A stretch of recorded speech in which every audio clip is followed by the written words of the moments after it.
যে আমল করলে, যে তিনটা জিকির করলে আল্লাহ পাক রব্বুল আলামিন আপনাকে অতি দ্রুত আমার আল্লাহ সম্পদশালী বানাবেন।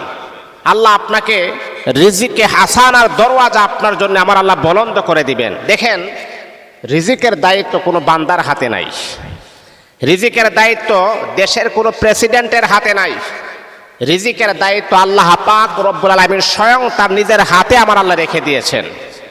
আল্লাহ বলে, বান্দা দেখো, এই পৃথিবীতে কত প্রাণী আছে, তারা কথা বলতে পারে না। তোমরা তো কথা বলতে পারো, কিন্তু কিছু প্রাণী আছে তারা কথা বলতে পারে না।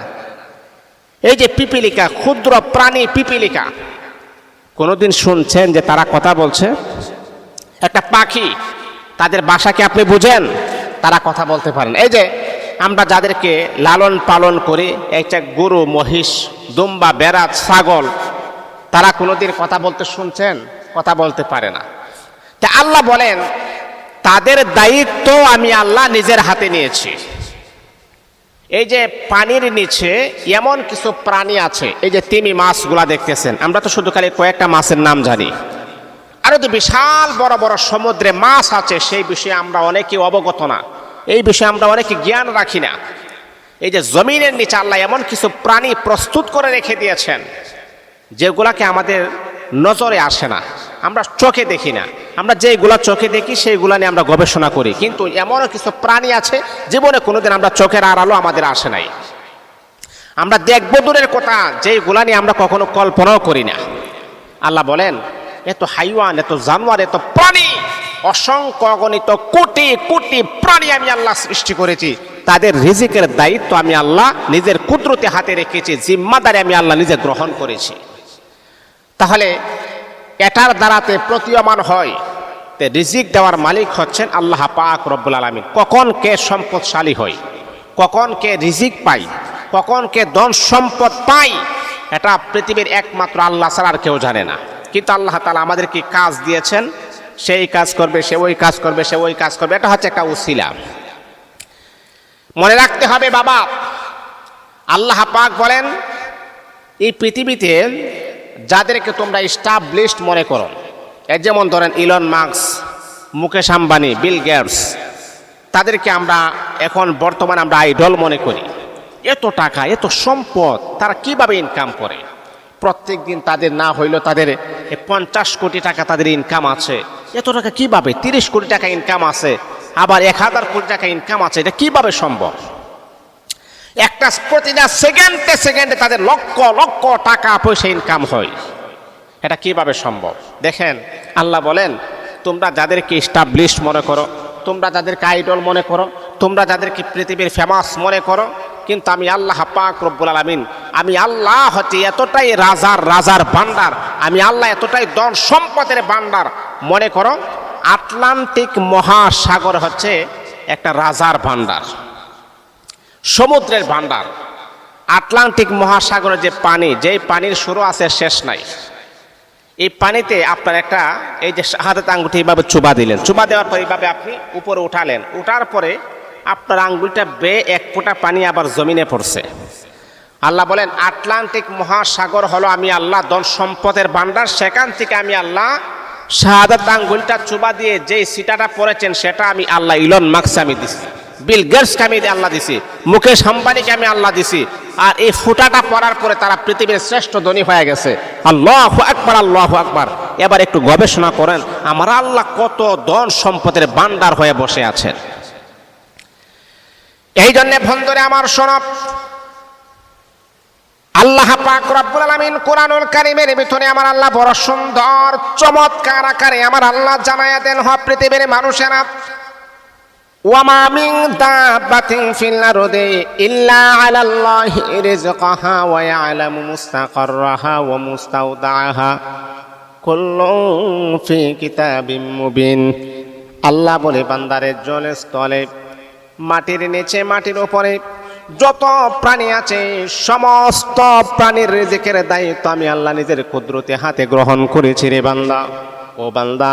আর আমি আল্লাহ লাকাদ খালাকনাল ইনসানা ফি আহসানি তাকওয়িম, আর আমি আল্লাহ তোমাকে সর্বোচ্চ লেভেলের সুন্দর করে আমি আল্লাহ বানাইলাম। ওয়ালাকাদ কাররামনা বানি আদম, আমি আল্লাহ তোমার সম্মান মর্যাদা বৃদ্ধি করে দিয়েছি, তোমাকে সম্মানিত করেছি। ও বান্দা, তুমি জানো নি আমি আল্লাহ পাক রব্বুল আলামিন তোমাকে পরিপূর্ণভাবে বানিয়েছি। তুমিও যদি আমি আল্লাহর কাছে ধন সম্পদ চাও, তাহলে বলো তো আমি আল্লাহ কেন তোমাকে দিব না? আর অবশ্যই তো আমি আল্লাহ তোমাকে দিবই দিব। তোমাকে তুমি চাওয়ার মতো চাও না, আমি আল্লাহ দিব না কেন? অবশ্যই আমি আল্লাহ দিব। এই জন্য বাবা, ধনী হওয়াটা এটা কিন্তু কোনো ভুল কোনো বিষয় না, অন্যায়ের কোনো বিষয় না। আপনি মনটা একেবারে সহি রাখেন, নিয়তটা একেবারে সহি রাখেন যে আল্লাহ আপনি যদি আমাকে ধনী বানান, সম্পদশালী বানান। যেমন করে উসমান গনিকে আপনি ধনী বানিয়েছেন, আব্দুর রহমান ইবনে আউফকে আপনি ধনী বানিয়েছেন, যেমন করে বাদশাহ সুলাইমানকে আপনি ধনী বানিয়েছেন, যেমন করে ইয়া রাসূলুল্লাহ, ওগো আল্লাহ পাক রব্বুল আলামিনের হাবিব বিশ্বনবী, আপনার সাহাবীর ভিতরে আবু বকর ধনী ছিলেন, উসমান গনিও ধনী ছিলেন, হযরত উসমান ইবনে আউফ ধনী ছিলেন। এমনকি আপনার স্ত্রী, প্রিয়তমা স্ত্রী আম্মা জান খাদিজাতুল কুবরা রাদিয়াল্লাহু তাআলা আনহা ধনী ছিলেন, তারা দান করেছেন। আল্লাহ তুমি তাদের মতো আমাকে বানাও, আমাকে সম্পদশালী করো, যাতে করে আমি যাকাত দিতে পারি, যাতে করে অসহায় গরিব মিসকিন তাদের পাশে যেন আমি দাঁড়াতে পারি, তাদেরকে যেন আমি সহযোগিতা করতে পারি। এইরকম মনোভাব নিয়ে আল্লাহর কাছে আপনি দোয়া করেন, আল্লাহ আপনাকে হালাল উপায়ে, হালাল পন্থায় আমার আল্লাহ আপনাকে ধনী বানিয়ে দিবেন। আর চাওয়ার মতো চাইলে আল্লাহ কখনো বান্দাকে খালি হাতে ফেরত দেন না। আসলে আমরা চাওয়ার মতো চাইতে পারি না। তাহলে বন্ধুরে আমার শোনো, 5 ওয়াক্ত নামাজ পড়বেন। 5 ওয়াক্ত নামাজ পড়ার পরে সকাল বিকাল আল্লাহ পাক রব্বুল আলামিনের 3টা নাম, এই 3টা নাম আপনি বেশি বেশি করে আপনি পড়বেন, কমাসুম আপনি 100 বার আপনি পড়বেন। এই 3টা নাম হলো রিজিকের ভান্ডার। 3টা নাম 100 বার পড়ার পরে যখনই আপনি দোয়া করবেন, দোয়া করার আগে আপনি 11 বার দুরূদ ইব্রাহিম পড়বেন। 3টা নাম হলো, 1 নাম্বার হলো ইয়া ফাত্তাহু, ইয়া ওয়াহাবু, ইয়া গনিয়্যু। 3টা নাম একসাথে পড়বেন, ইয়া ফাত্তাহু, ইয়া ওয়াহাবু, ইয়া গনিয়্যু। 3টা নাম আপনি পড়বেন। বন্ধু, 1 নাম্বার হলো ইয়া ফাত্তাহু, হে আল্লাহ ও বন্ধু দোয়া উন্মোচনকারী। তারপরে ইয়া ওয়াহাবু, এর মানে হলো পরম দাতা। ইয়া গানিয়্যু, প্রাচুর্যময় অভাব মুক্তকারী। ইয়া ফাত্তাহু এর অর্থ হলো দোয়া উন্মোচনকারী, প্রকাশকারী। ফাত্তাহু, আল্লাহ তুমি আমার জন্য দরজা খুলে দাও, রিজিকের ভান্ডার খুলে দাও, উন্মোচন করে দাও, আমার জন্য তুমি মুক্ত করে দাও। ইয়া ওয়াহাবু, হে পরম দাতা। আল্লাহর মতো দাতা কেউ নাই, আল্লাহর মতো দরদি কেউ নাই, আল্লাহর মতো মায়া কেউ নাই, আল্লাহর মতো মোহাব্বত কেউ নাই, আল্লাহর মতো ভালোবাসা কেউ নাই। ইয়া গানিয়্যু, হে প্রাচুর্যের ক্ষমতার মালিক আমার আল্লাহ। তামাম পৃথিবীর সমস্ত মানুষ হলো গরিব, আমার আল্লাহ শুধু একমাত্র হলো ধনী। তামাম পৃথিবীর সমস্ত মানুষ হলো অসহায়, আমার আল্লাহ শুধু অসহায়। আল্লাহ বলে, বান্দারি আমি আল্লাহ পাক সমস্ত কিছুর ক্ষমতাবান। ও বান্দা, আমি আল্লাহ পাক রব্বুল আলামিনের উপরে পরিপূর্ণ আস্থা এবং ভরসা নিয়ে যদি তুমি দোয়া করো, তো কোনো তোমাকে খালি হাতে আমি আল্লাহ কখনো ফেরত দিব না। তোমার মনের অনাকাঙ্ক্ষিত আশাগুলো আমি আল্লাহ পূরণ করে দিব।